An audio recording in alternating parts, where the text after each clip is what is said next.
What's up, everybody? Welcome back to the channel. So you know it, you love it. It's the solar system of the century. You can see here the charge inverter, which I was using from EG4 to charge each one of these batteries individually, get them as close to 100% as I could before I called Signature Solar. I just got off the phone with them and they walked me through the power-up procedures, getting the account registered and getting these dongles configured, and then getting the inverters themselves set up as master and slave. Right now there is no AC load at all. There's no wiring hooked up. You can see the boxes are right here, so they couldn't configure that portion of it. But we were able to configure the solar, we were able to configure the lead acid battery, so we were able to get some communication there. Ran into a little snafu with the charging shutoff voltage. The book says in here that it was throwing error code 2, which was over voltage. But if you go all the way over here, it says charging cutoff voltage is 58.4. If it's set that high, 3 of the 4 batteries were just fine. They hit 100% pretty quick and then stopped. This guy here was throwing that over voltage error almost immediately, so we kept turning it down, and we finally set it at 55 volts, and then this error stopped coming through, and now he's reading what these other guys are reading. So that part is working. I'm just going to let it run stable for now and keep an eye on it. Come along with us as we set all this stuff up.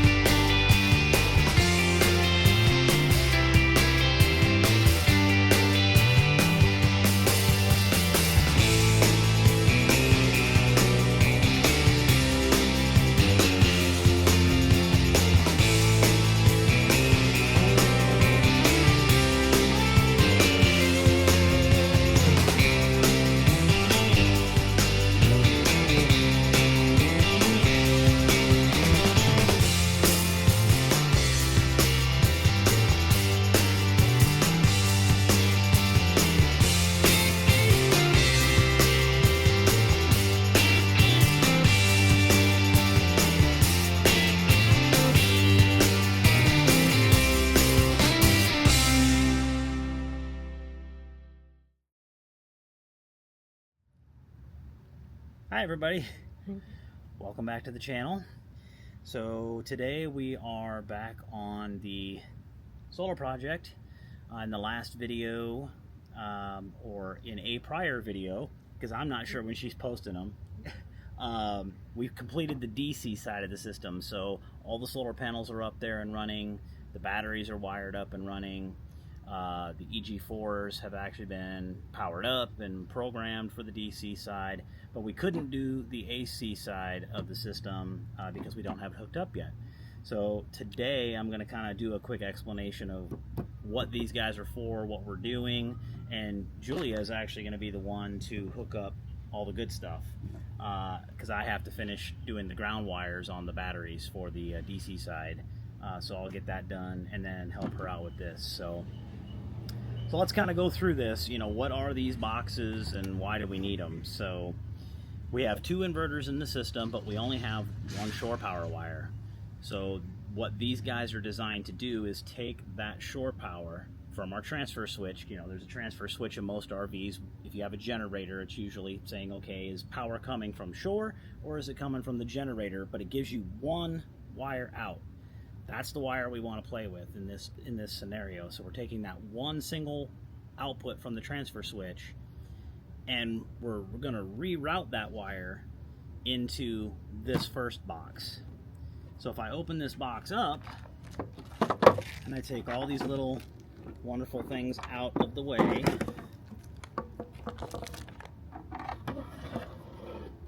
we basically have this box built out with 3 triple breakers, and you'll see this giant, what looks like a giant bus bar, and that's really what it is. What this is designed to do is you'll see that it says L1, L2, L3, L1, L2, L3, L1, L2, L3, and then these guys are capped off. what this is doing is it's actually three little bus bars in one system. So L1, L1, L1, they're all on one string, L2, L2, L2, L3, L3, L3. So what it's designed to do is look for power anywhere in here and then provide that power to the other breakers. That's what it's designed to do. So on that first wire that we're taking off the transfer switch, we're going to plug that in. This is going to be our input box. We're going to plug the input in here for shore power to provide line 1, line 2, line 3, or line 1 neutral and line 2 in this case. So we'll do red, white, black, red, white, black, red, white, black, just to keep it consistent. Power is going to come in. It's going to provide the power to these other two breakers. And then these guys are going to be 6-4 wire, which is basically 6 gauge with 4 wires. So we're going to have a red, a white, and a black, and then we're going to have a green for our ground. So we're going to have 2 of those wires, 1 for each inverter, and those wires are going to go to the inverter's input, or in this case the EG4 has it labeled grid, but that's the input. So we're going to have 2 of those wires, 1 going to each inverter on grid. With me so far? You with me so far? Yeah. Awesome. So that's box number 1. So now we'll just say, okay, box number 2. Okay, here's box number 2. So on box number 2, it's going to be the output box. So that's the reverse. So the first box, we took 1 line and we split it into 2. On the next box, we're doing the opposite. We're taking the output or the load breakers from the EG4. We're going to combine those 2 wires. They're going to come back in here. They're now energized with power. Again, we're sharing the power across this, and we're going to connect a single wire, which is that original wire we disconnected from the transfer switch that goes up to our breaker box. That's going to connect right here, and what it's doing is taking the power provided by both inverters, recombining them into a single string of L1, neutral, and L2, and it's going to push this power out the door and up to our breaker system. So that's what these guys are designed to do. The benefit it gives us is that these breakers, if anything arced or grounded out or something like that, it would trip these breakers and you could easily, just reset it. More importantly, on my input or my output, if I needed to quickly shut down the system, I don't have to worry about going over to the inverter and quickly shutting it down unless the inverter itself is the problem. If I need to work on my coach wiring from the breaker box, I can just come in here and I can flip this breaker off, and now no power is going to my breaker box anymore. It stops here. So I can just go in there and do whatever I need to do and then flip this guy back on. If I want to shut the entire system 120 or 240 off, I go to the input box, which would be this guy, and flip him off. Now nothing is being energized for 120, other than the fact that I still have my batteries hooked up. The inverter still has power, but it's not providing any 120 or 240 to the system. So, and obviously if I need to work on the whole system, I have to shut everything down because I want to make sure that there's no voltage anywhere, because this is, again, dangerous voltage. You're talking 48 volt DC, which is super dangerous, and then the 120, 240 AC, which is dangerous. So always make sure you're wearing protective equipment. Make sure you're wearing insulated gloves, using insulated screwdrivers.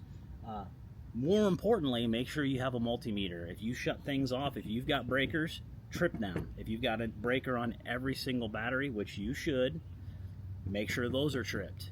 And then use your meter. Make sure there's no voltage coming through these things, because it would not be a good day for you at all.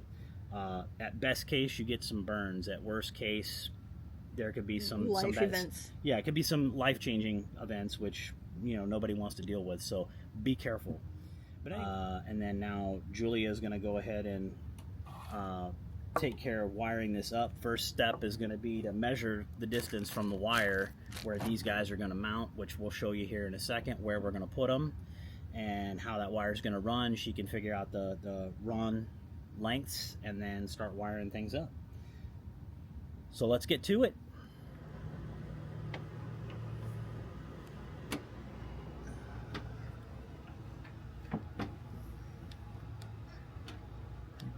struggles again. You're like, yeah.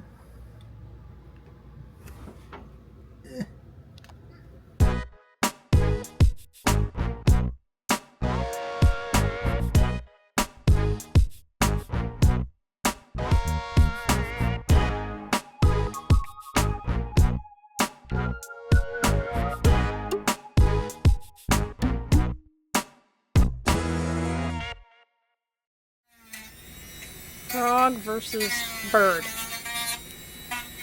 While we're trying to do our work, we have a fight amongst nature over here. And the frog won at the moment. The bird is trying to find something else over here in the grass.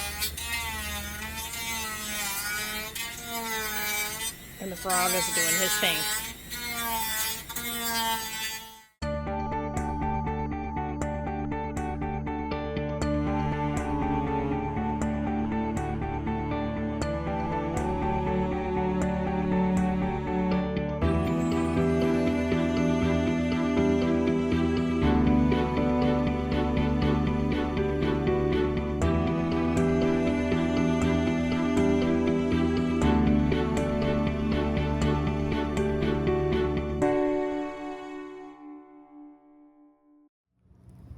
Okay.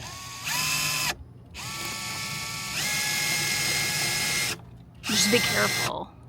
Yeah. I don't think there's anything on that side. No, there. It'll be the one over from it.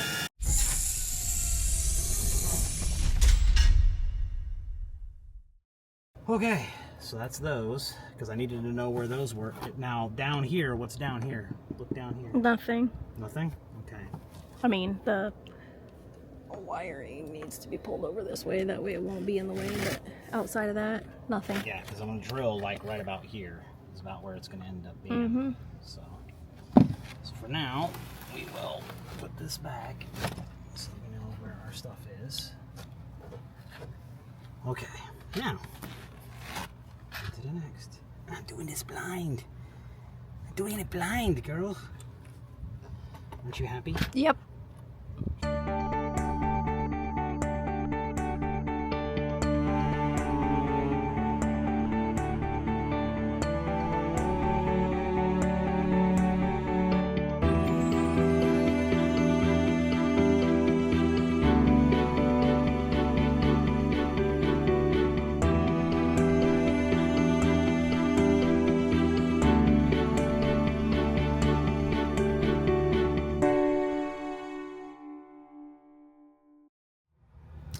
And after many expletive deleteds, we have the wiring run through. Let me make it go down so you can see those. And close the door for power in, shore in, power out. From ATS to inverter to breaker box. Now we'll take a small little break since we've both been curled up in here and are hot and sweaty. Take a short little break and we'll clean everything up and move on to the next step. We finally installed our door hook while we were taking a break from the AC side.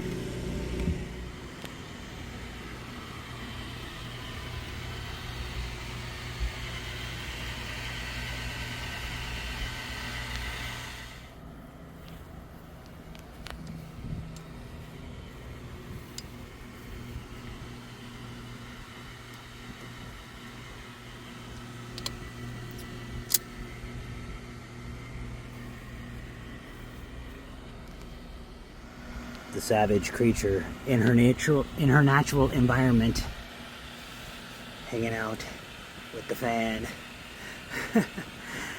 So where we're at for the end of today. We're not done, so we'll pick it up day 2 tomorrow, and for you guys it'll be instantaneous, but for us it's going to be several hours of well-deserved hydration and rest. Yeah.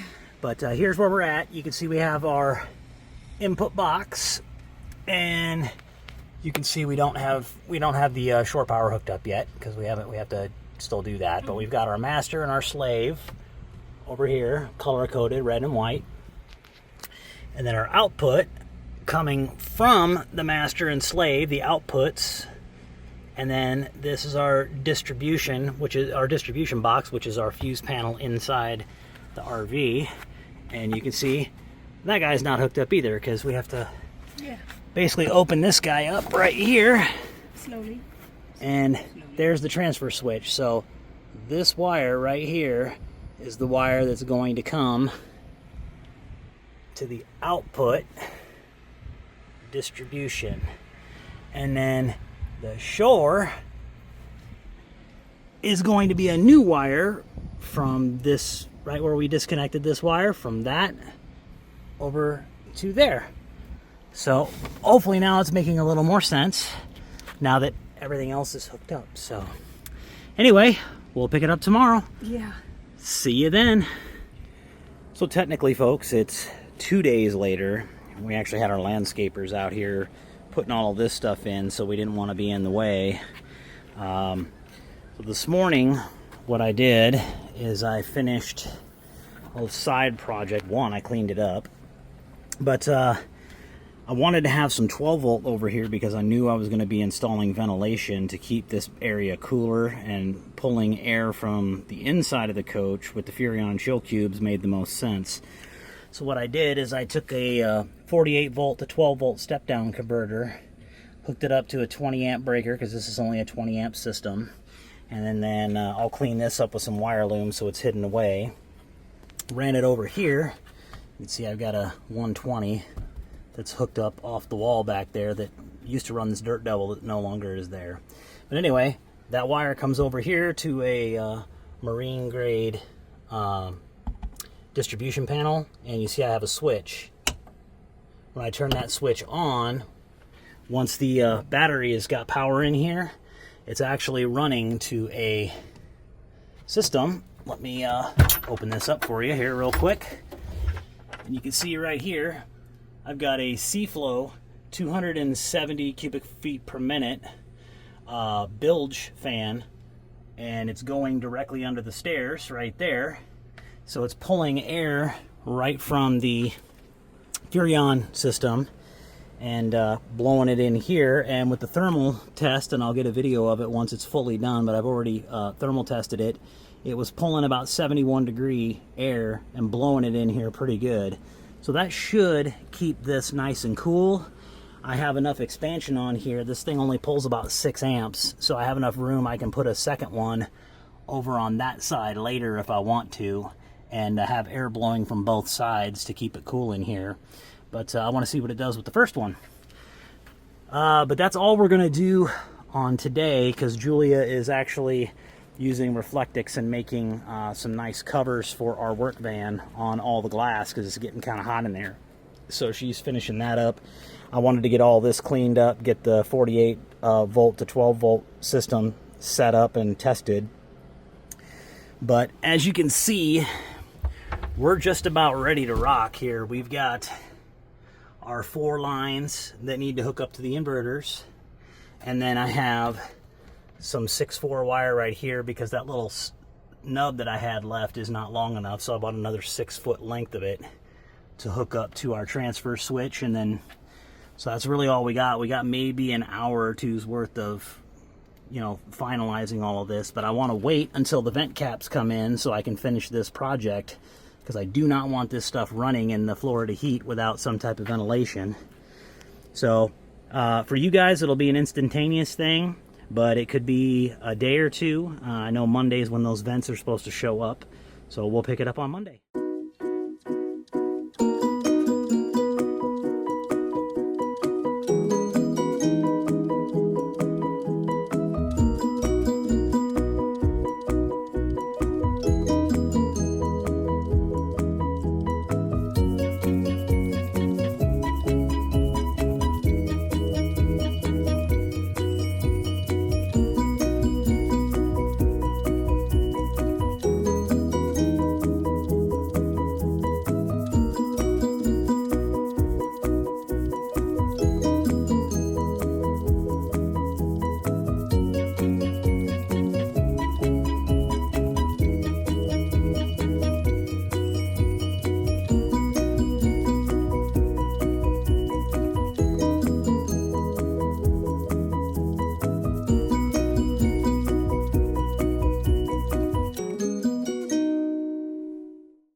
Voila, it is done. One down, 40 minutes later. Right. Okay. And then I get to put the covers on.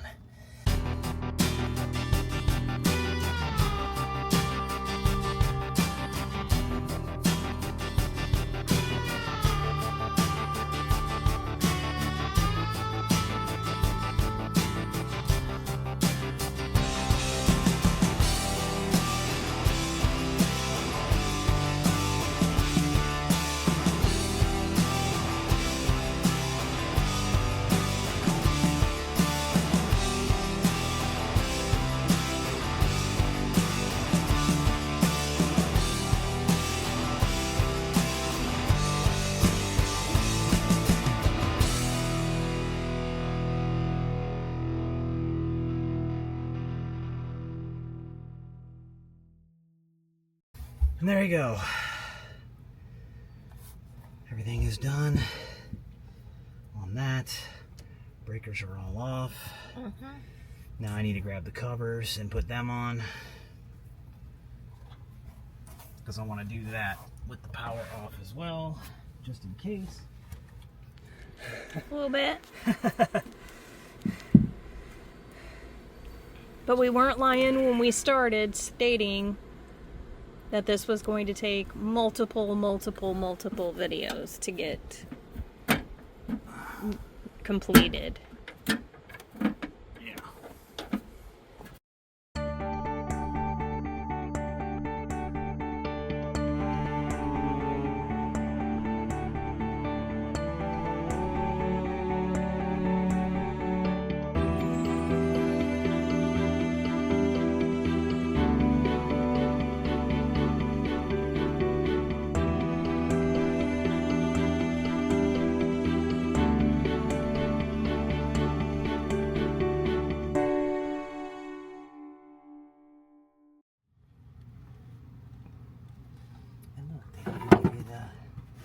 Diagram right there. Yeah. You could use only on circuit capable delivering at more than 5,000 RMS, 200 volt AC max, operating ambient. Terminal setup lugs accept 6 to 14 gauge wires, torque to 25 to 35 inch-pounds. Ground bar terminals accept 4 to 14. Yeah, those are they're basically, you can show this video, but the little ground bars are off on the side. Okay, that's fine. They're basically just like little Little screws that are off on the side. Head, yeah. Over here. Yeah, they're Phillips. Okay. 1. 0. Okay. L1, L2. 0. Power cord, I'm going to do the same thing. Okay. 0. L1. 0. 0. Okay. And L1, L2. 0. Okay, now I'm going to test the generator. Nothing? Nothing. Okay, good.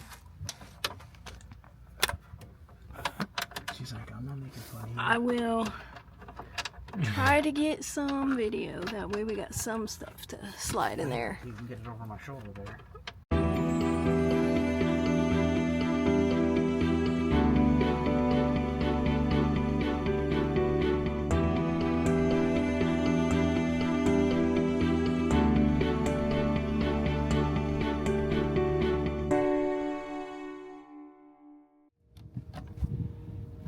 You just want to record my torture, don't you?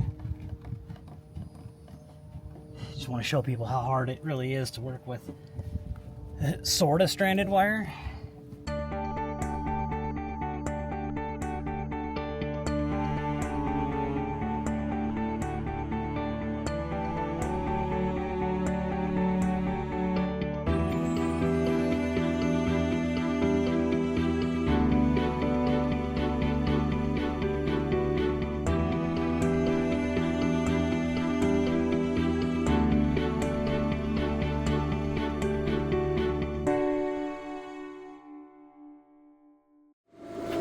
just like that, folks, everything's up and running. We've had it running now for probably about 30 minutes. It's pulling about 1,800 watts of solar, you know, when it's sunny. It's ranging between 900 and 1,800 right now of the 2250 we've got available. Batteries are at about 95%. Everything seems to be running. This fan is doing great. It's blowing air in here. These batteries were saying, temperature-wise, the batteries were saying that they were only about 86 degrees with everything closed up. We're going to throw some thermal footage in here now that it's been running for a little while.